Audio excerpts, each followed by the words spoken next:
Sylvie Brunel, bonjour. Bonjour Charles Villeneuve.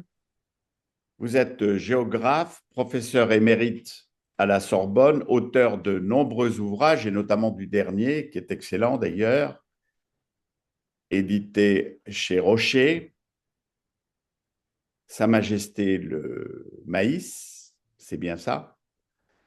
Alors, Sylvie, vous êtes une grande spécialiste, vous savez de quoi vous parlez quand vous parlez agriculture. Aidez-nous à comprendre pourquoi les agriculteurs sont en colère et est-ce qu'ils ont raison de l'être? Oui, les agriculteurs ont parfaitement raison d'être en colère. Ils sont en colère parce que c'est une profession aujourd'hui qui subit une très grande crise. Il y a une crise, bien sûr, qui sont les chocs climatiques. On a eu une année particulièrement difficile sur le plan des précipitations. Vous avez vu que la récolte de blé a été très inférieure à la normale, mais un agriculteur est habitué à travailler avec la nature, donc ce n'est pas la principale raison. La principale raison, c'est le fait que il y a aujourd'hui un problème de compétitivité de l'agriculture européenne, de l'agriculture française, en raison à la fois de normes qui sont en Europe et en France les plus difficiles, les plus contraignantes du monde, en raison de l'interdiction de produits de traitement qui confrontent certaines filières à ce qu'on appelle des impasses techniques, c'est-à-dire l'impossibilité de faire face à des parasites en raison de prix qui ne sont pas suffisamment rémunérateurs. Pourquoi? Parce que la concurrence qu'ils subissent est souvent une concurrence déloyale en provenance, y compris au cœur de l'Europe, de pays qui n'ont pas à subir les contraintes à la fois en termes de rémunération du personnel, en termes de contrôle administratif, en termes d'interdiction de produits que d'autres pays, eux, ne vivent pas. Alors, pourquoi redouter avec une telle virulence l'accord du Mercosur?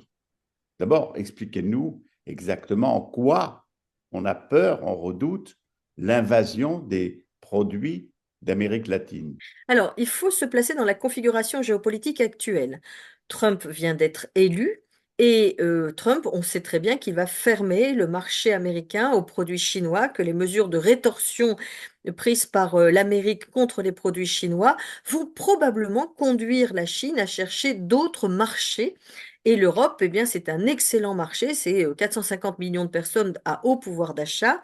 Et l'agriculture européenne, eh bien, se retrouve confrontée aujourd'hui au fait qu'elle sait qu'elle va subir cette concurrence chinoise et qu'on la met en même temps face à un marché qui certes est très important, un marché de plusieurs dizaines de millions de personnes, près de 400 millions de personnes, le Brésil, l'Argentine, l'Uruguay, le Paraguay, la Bolivie, ce sont les pays du Mercosur. Alors, nous aurions probablement tout intérêt à communiquer, à échanger avec ces classes moyennes de l'Amérique du Sud, sauf que ce sont aussi de gigantesques fermes.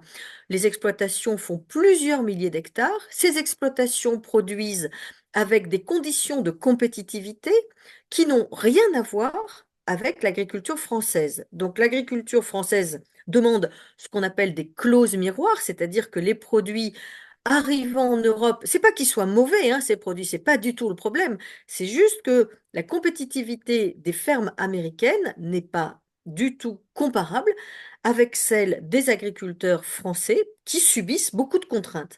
Et même si aujourd'hui les montants en question sont faibles, eh bien, ils craignent d'être submergés par ces produits. Ils craignent que l'agriculture devienne une sorte de variable d'ajustement, comme elle l'a été, par exemple, au moment de l'annexion de la Crimée par Poutine en 2014. La Russie était alors le premier importateur mondial de produits alimentaires et les sanctions qui ont suivi l'annexion de la Crimée ont privé l'agriculture française du marché russe.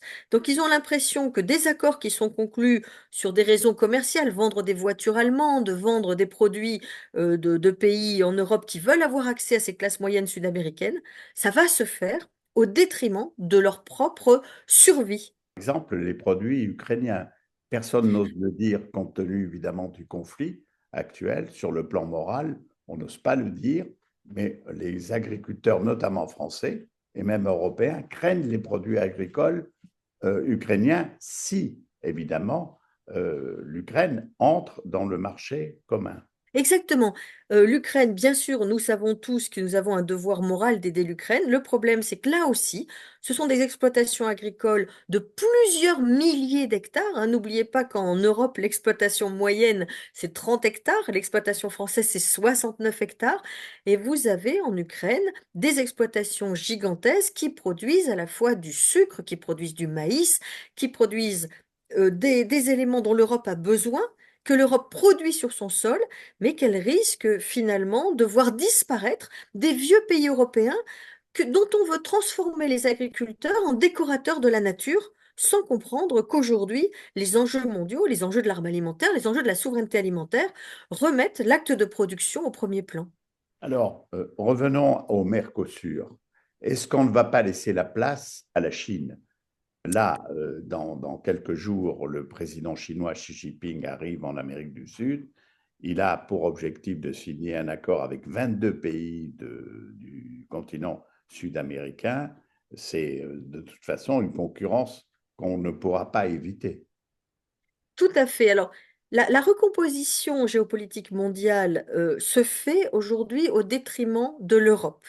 L'Europe, vous savez, il y a une formule qui dit l'Amérique innove, la Chine produit, l'Europe réglemente. Et l'Europe est aujourd'hui enfermée dans des réglementations environnementales qui font que le reste du monde sait à quel point la souveraineté alimentaire est un enjeu essentiel. La Chine ne fait pas mystère avec ses fameuses routes de la soie de prendre pied en Amérique du Sud comme en Afrique, comme en Asie centrale.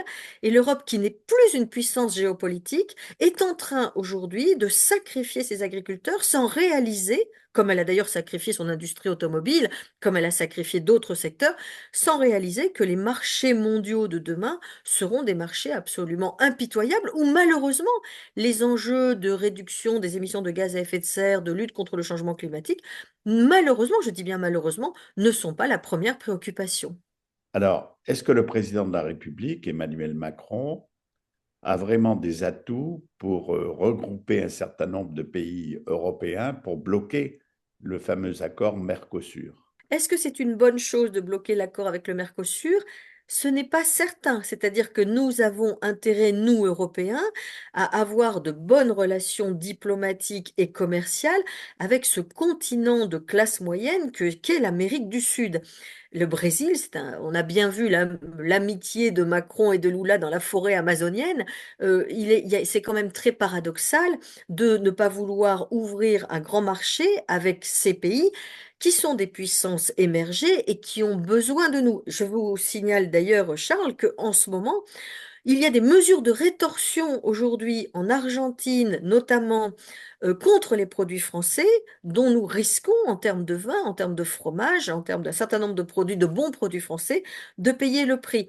Je pense que tout se joue au niveau de la réciprocité, c'est-à-dire le fait, ce qu'on appelle les clauses miroirs, c'est-à-dire être capable de pouvoir exiger que les produits qui arrivent sur notre sol subissent les mêmes conditions de concurrence que ce que doivent respecter les producteurs français, mais on sait très bien qu'on n'a pas les moyens de faire ces contrôles et que donc la majeure partie des produits qui arrivent chez nous ne sont pas contrôlés. Ça ne veut pas dire qu'ils sont mauvais, hein. Attention, ça veut juste dire que quand vous pouvez utiliser certains produits que vous ne pouvez pas utiliser en Europe, vous produisez moins cher.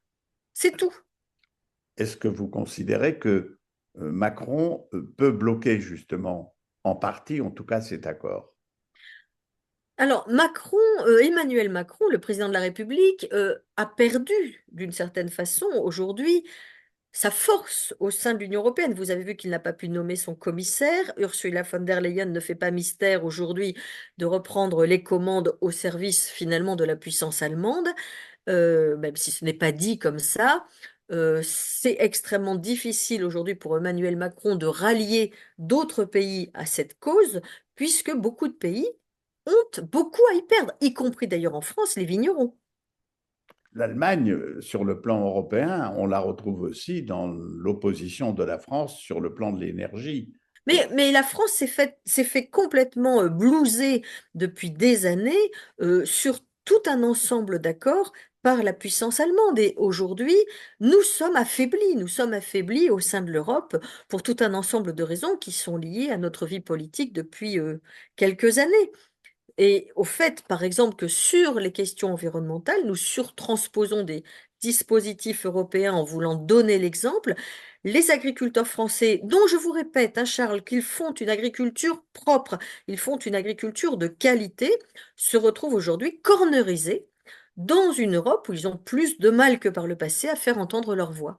Et les problèmes des agriculteurs, c'est-à-dire les normes, les prix, les contrôles, les distorsions de concurrence, les accords commerciaux injustes, sont totalement réels. Mais il faut aussi savoir qu'en ce moment, il y a une surenchère, il y a un enjeu essentiel qui sont les élections aux chambres d'agriculture de janvier prochain. Les élections aux chambres d'agriculture, c'est vital pour le monde agricole et bien sûr, aujourd'hui, les syndicats, les différents syndicats agricoles montrent leurs muscles dans la rue. D'une part parce qu'ils n'ont pas obtenu du gouvernement français ce pourquoi ils avaient combattu en début d'année, hein, puisque vous savez, la dissolution du parlement a remis en question, tout ce qui avait été décidé, notamment la loi d'orientation et d'avenir de l'agriculture. Donc ils doivent remettre le couvert, mais aussi parce qu'il y a ces élections chambres et le monde agricole guette, regarde quel syndicat sera le plus efficace à le défendre. En partie, donc, on peut dire que ces manifestations, à l'heure actuelle, sont dues aussi à l'enjeu des élections syndicales. Tout à fait, ce n'est pas alors bien sûr, hein, le problème de fond est réel, mais les élections jouent un rôle considérable dans, par exemple, une forme de surenchère entre la FNSEA et la coordination rurale. Sylvie, vous qui connaissez parfaitement le sujet, vous êtes optimiste, modérément optimiste ou plutôt pessimiste?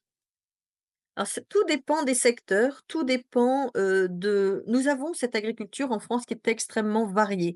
Nous avons des syndicats qui sont très combatifs et qui essaient de faire entendre leur voix. La question que je me pose et qui m'inquiète, c'est qu'on a vu le nombre d'agriculteurs s'effondrer dans, la société française depuis 1970. Ils sont passés de plus d'1 million de personnes à moins de 250 000 personnes d'agriculteurs professionnels et ce qui m'inquiète, c'est que cette profession dont on a impérativement besoin, qui nous nourrit 3 fois par jour ou qui façonne nos paysages, j'ai peur qu'elle soit de moins en moins entendue et bien sûr, moi je suis totalement à leur côté dans cette exigence qu'ils ont de respect, de reconnaissance et de rémunération.